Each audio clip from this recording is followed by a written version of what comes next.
June 23rd is the Canadian Day for the Remembrance of Victims of Terrorism,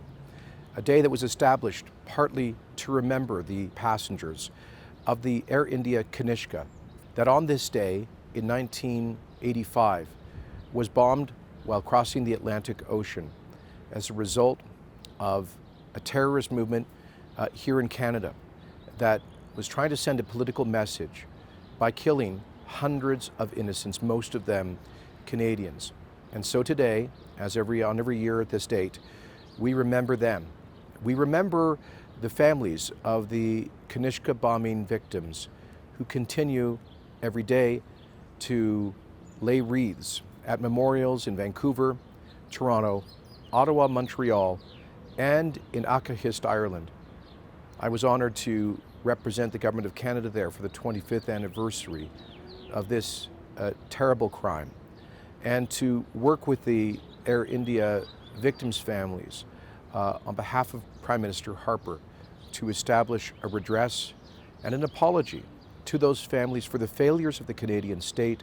to ensure that the perpetrators of the Kanishka bombing were brought to justice. And so today we remember not only those victims of terrorism, but the many dozens of other Canadians who have been victims of terrorist movements in Canada and around the world. I think in particular of those, the some 24 Canadians who were killed on 9/11 in New York, and their surviving family members, like Maureen Bisnicki, who founded the Canadian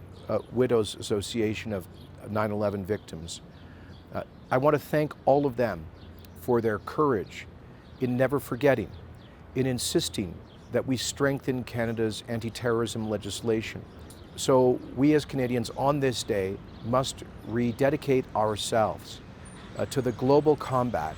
against terrorism and against the kind of extremism and ideologies that lead to political violence targeting the innocent. For all of those victims, may eternal rest grant unto them, O Lord, and may light perpetual shine upon them.